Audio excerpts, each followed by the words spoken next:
verdict? Yes, we have. And was it unanimous? Yes, it was. Thank you. Please hand it to Taylor.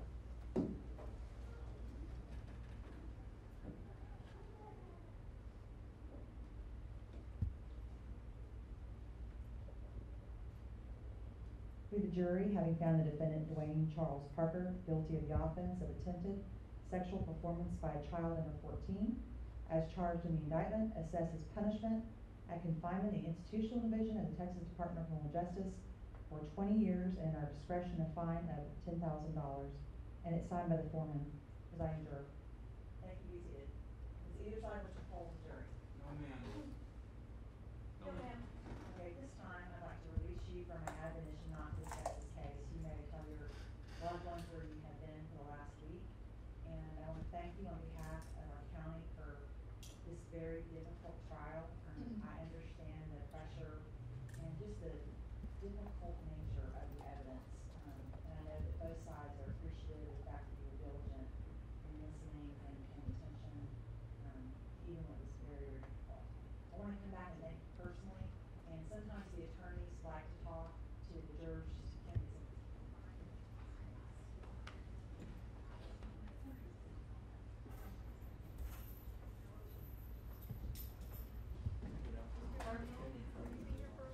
Yeah, I'm for the record.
Captain Mark Seals. Mark, tell me a little bit about this case. It started several years ago. Tell me a little bit about it. This case started in July of 2012, where at that time, an unknown male was trying to solicit young children online using Facebook as means of communicating with them. Shortly thereafter, we were able to do what's called a takeover of the victim's profile and was able to actually talk back and forth to the suspect. Later on, he was identified. He was arrested in 2012 for online solicitation. However, Court of Criminal Appeals overturned the online solicitation law. Last year, in 2013, he was re-indicted on attempted aggravated sexual performance of a child. Today, actually, he was found guilty. He served the maximum amount of time, which is 20 years, along with a $10,000 fine. Tell me, during the course of the investigation, this traveled not just from here, it went to Galveston County, went all the way to Louisiana. Kind of tell me about the investigation a little bit. The suspect lived in Louisiana, Lafayette, Louisiana. He would contact numerous people throughout the state, all the way into the Conroe area, attempting to talk to children. Most of them are around 12 to 15 years of age. He would send them explicit videos. At some point in time, we were able to locate him in Friendswood, Texas, and arrest him in 2012. What type of business? He had a business also? He owned a business called 1-800-CRAWFISH, which is based out of Lafayette, Louisiana. And basically, when you got him, he was making a delivery at the time. He actually was delivering crawfish, and we caught him while he was making a delivery. Now, these girls he was contacting, I mean, they were basically unsolicited. I mean, from the conversation we saw in the courtroom and from the text messages and everything, he was basically pushing themselves on them, and several of them told him they didn't want anything to do with them, but he still was pushing themselves on them.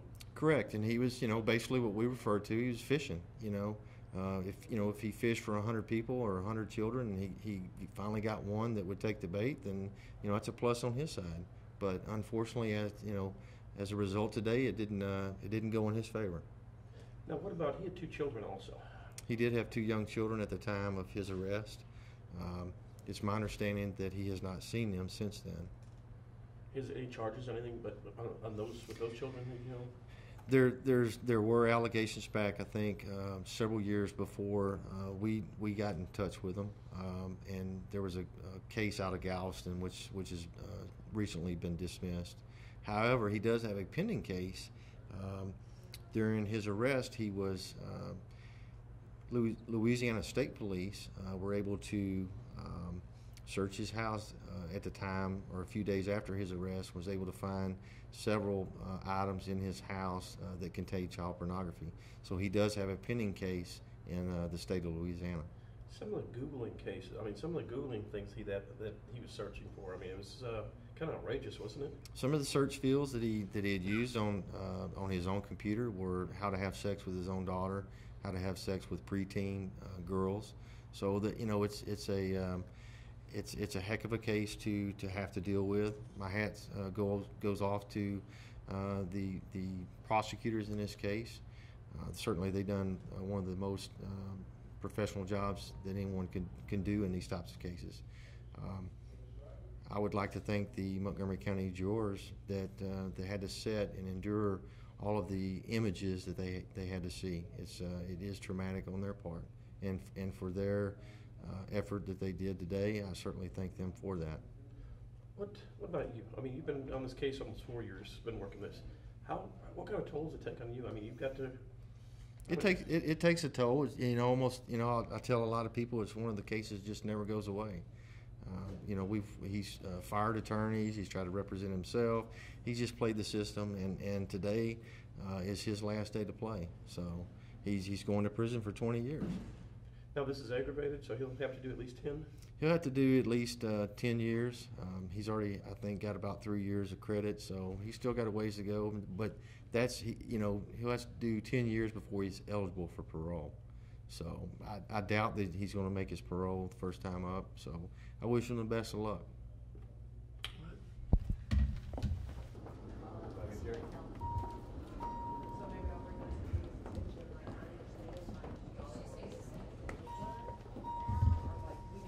First of all, your name? Monica Cooper. Monica, M-O-N-I-C-A? M-O-N-I-C-A. Montgomery County District Attorney's Office? I am, yes. Okay. Tell me a little bit about this case. You've had it for a while, a couple other, been several attorneys had it, but Yes. you're the one in it prosecuting it. How hard of a case was this to prosecute with, not really as far as evidence-wise, but just on yourself? It's been hard. He's a very bad guy, very bad defendant, and he contacted and hurt a lot of different girls in Montgomery County. How hard is it on you, something like this, seeing something like that? Having to put up trying something like this and... It's been hard. Every single time you look at this evidence, your stomach just sinks, and you think 12-year-old girls were forced to watch this, and they didn't mean to, and it's been hard. What about the case itself? A couple of years ago when the court came with this the freedom of speech thing, it's kind of tough having to work around that. I guess you'd call it loophole, but it Right. worked anyhow. Tell me a little bit about that. Well, the case has actually been indicted several times, trying to figure out the right language, and that way we can finally get it to a jury, and so I'm glad that we finally got it to a jury. And the jury, they didn't take very long at all for punishment or for the guilty phase. They didn't. They took about 30 minutes for the guilt-innocence phase and less than an hour for punishment. So what, you've had cases like this before. Was this one of the harder ones to do because of the intensity of it, or what? This was one of the harder ones to do because of the sheer volume of information that we had off of computers, from Facebook returns, and just generally getting all the evidence together in a presentable way. All right. Good enough? Anything else? I think that's Okay, first of all, your name and title. I'm Constable Rowdy Hayden, R-O-W-D-Y, H-A-Y-D-E-N. Now, you've got the past couple of days, well, basically the entire week, your deputy who's tied up in the courtroom on a sexual performance child. And, I mean, there's been several years of investigation. Tell me what you think about these cases. And you made a commitment back in 2008. Tell me a little bit about that. Well, you're exactly right. In 2008, when I ran for office, and in 2009, when I was elected to office, I told the citizens in Precinct 4 that we were going to do whatever we could to protect our children in our precinct. And this is a prime example when you have a child predator that is attempting to lure a child to a sexual performance in our precinct. And we put a lot of man hours into this case, which came to trial this week. I mean, a guy maximum 20 years. I mean, it's a lot, like you said, a lot of man hours. And it's got to take some guys off the streets to do all this. But yet, like the agent said a minute ago, your numbers are way up there as far as arrests. Our arrests are high. We're one of the most productive agencies in the county, and I'm proud to say that, you know, with the internet crimes that are occurring in our county, that all the constables have an internet crimes investigator. They're all working hard to keep our children safe and keep these predators off the streets.